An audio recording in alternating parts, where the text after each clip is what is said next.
Well, sometimes people become obsessed with sports, you may have noticed this week. Consider the story of two men who are out on a golf course playing.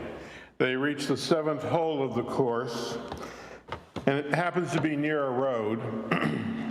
Along the road, a funeral procession passes. First comes the hearse, then a limousine, and then more cars with their lights on, headed towards the cemetery. But one of the golfers stops his play. He takes off his hat. He bows his head as the procession passes. When all the cars have left, he puts his hat back on and he resumes his golf game. His companion says, "I didn't realize you were so religious." The man replies, "Well, I just wanted to show my respect. After all, she and I were married for more than 30 years.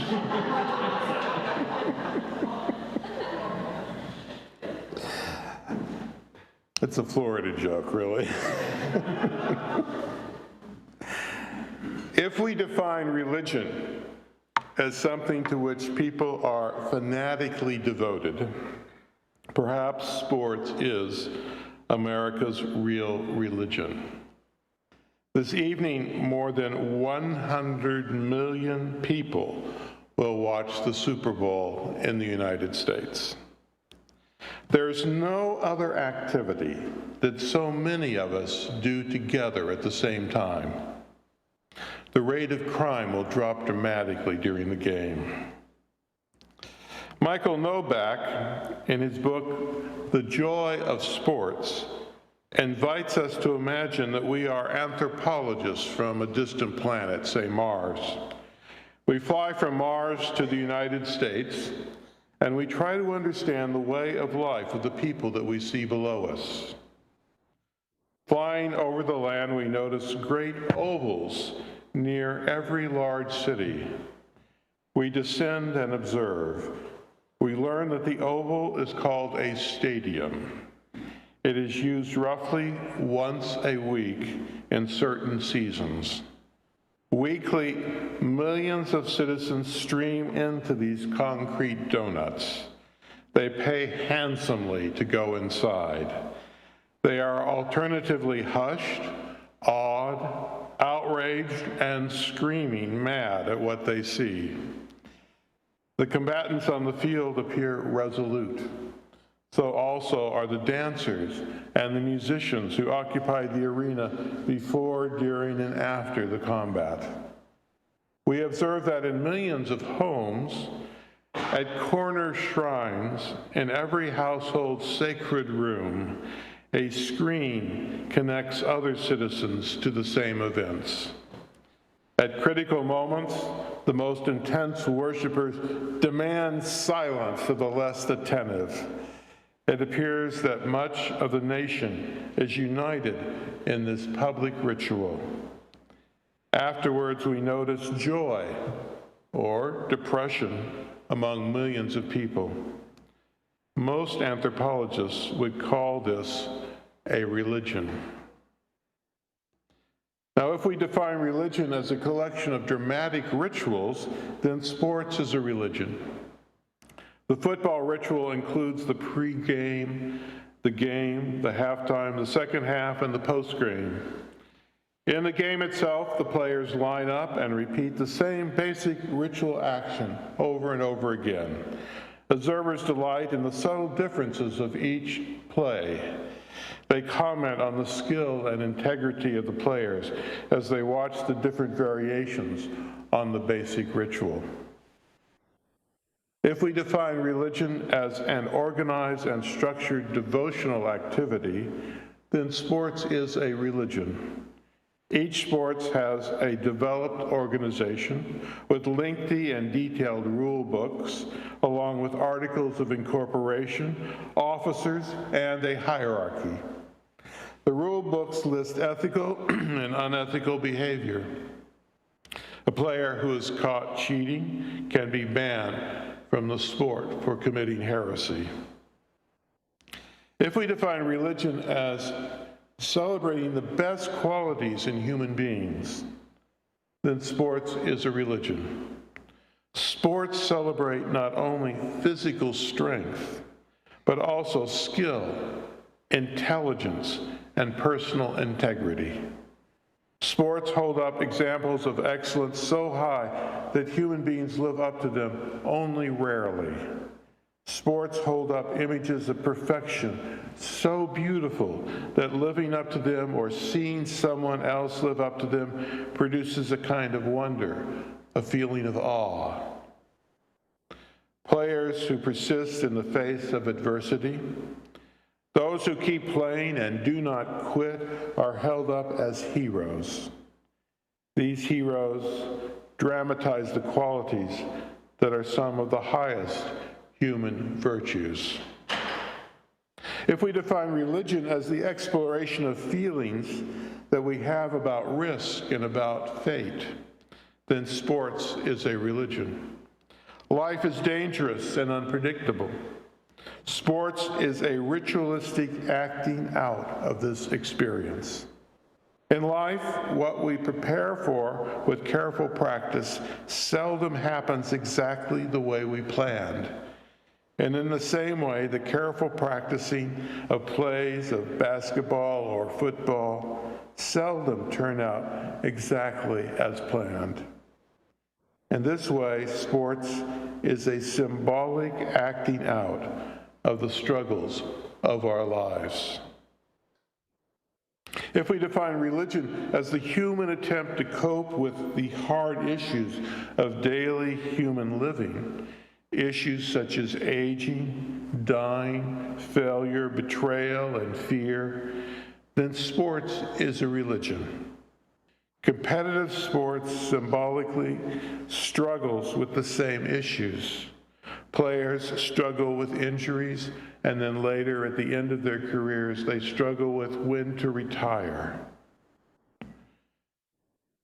If we define religion as an act of setting aside certain days and hours as sacred times that mark cycles of our year, then sports is a religion. Sports follows a yearly cycle. Spring is basketball, summer is baseball, fall and winter are football, leading to the Super Bowl today. Traffic will be light tonight as much of the nation observes the annual sacred time of the Super Bowl. If we define religion as a feeling of intense, timeless experience, then sports is a religion. Sports players describe being in the zone. It refers to a player who is performing perfectly, without strain or conscious thought, and oblivious to material reality. The sense of time disappears. You forget yourself. You feel part of something larger. Being in the zone is another world, a groundless realm where no boundaries exist. While it's a rare experience, it points to a potential in everyone, to an excellence beyond our normal experience. Well, as you can see then, I find many similarities between sports and religion. However, if you do not see the connection, you are not alone. Before 1850, American Protestant groups condemned sports as sinful because they diverted attention and consumed energy that could be spent in the exercise of religion. The clergy condemned horse racing because it promoted gambling. They condemned prize fighting and the forerunner of baseball called town ball because they were considered brutal. Clergy criticized the sports pages of newspapers for encouraging unhealthy attitudes for non-spiritual concerns. Even croquet posed moral problems. A 19th century clergy wrote this: when young Christians should be reading the Bible, meditating, conversing about religious matters, praying, or attending to some important religious duty, they're often found playing croquet. We have in our mind the history of two interesting young ladies who were in the habit of playing croquet by moonlight, frequently until past midnight and even until 2 o'clock in the morning.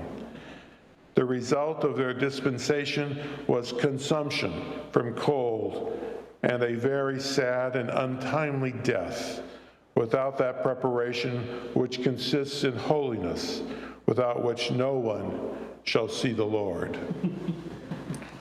So if you play croquet, consider yourself warned. Until the 1930s, most religious groups protested the playing of baseball on Sundays. Billy Sunday, a professional baseball player turned preacher, said that the schedules and the ways of professional sport could not be reconciled with religion. But after World War II, by about 1950, most churches had developed a grudging acceptance of sports, even on Sunday. During the last part of the 20th century, the popularity of the Super Bowl on Sunday created a special dilemma for churches. At various Super Bowl sites, one evangelical group distributed flyers that described Christ as the real champion.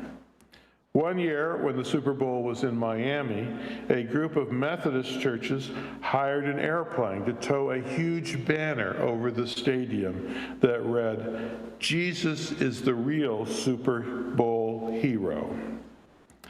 And tonight, a Christian group has paid $20 million to have an ad promoting Jesus played during the TV broadcast. But eventually, the popularity of the game led to an accommodation by most churches. Churches with Sunday evening worship shifted the time of the services so they wouldn't conflict with the viewing of the Super Bowl. Many congregations now feature a fellowship meal known as Super Sunday, S-O-U-P-E-R, Super Sunday. Churches have a meal of soup on Super Bowl Sunday, and indeed, we are part of this trend. We will have soup available in exchange for a small donation after the service. I say donation because the NFL went after churches who were charging for attendance at church Super Bowl parties, saying that this was not allowed by the NFL rules. Then Congress got involved and a law was proposed that would allow churches to have Super Bowl parties. But then the NFL backed down and said, if you call it a donation, then we won't sue the churches. This was in 2008. Obviously, all religions, including the religion of sports, have evils and excesses. Sports are never free from corruption. For example, the beer owners dominate sports with endless commercials promoting an alcoholic beverage that leads to obesity, drunk driving, the dysfunction of families, and the destruction of livers. I've never liked the excess drinking that sports advertising promotes. The hucksters of sports tell us that it is crucial to the economy to have sports. They tell us that sports supports colleges, it increases the revenue of cities, and contributes to the vitality of the capitalist system. Such a view leads politicians to subsidize stadium construction while other needs go underfunded, and while players experience injuries that last a lifetime. I've never liked the exploiting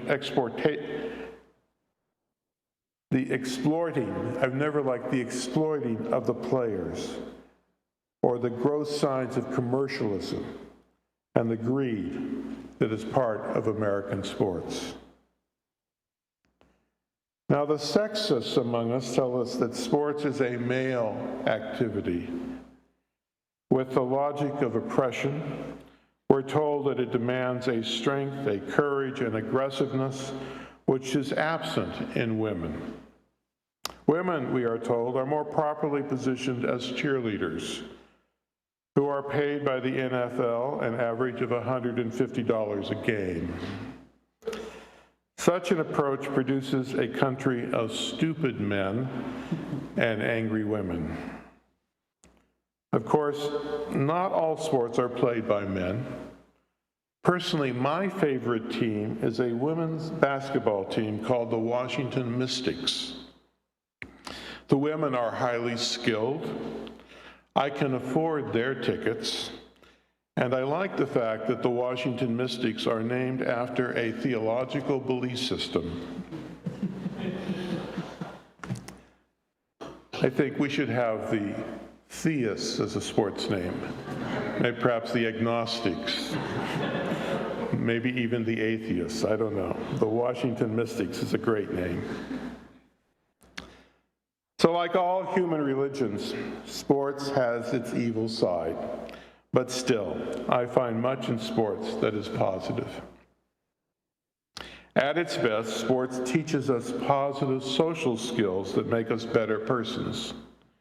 Now, a man named Michael Malkaby did research in the 1970s going into businesses and interviewing people, and he found an amazing thing in his research. Business managers who played sports in elementary school, high school, and perhaps even college, tended to be free of prejudice. They had learned that whoever is good should be allowed to play, should be promoted and included. Neither race nor religion are important.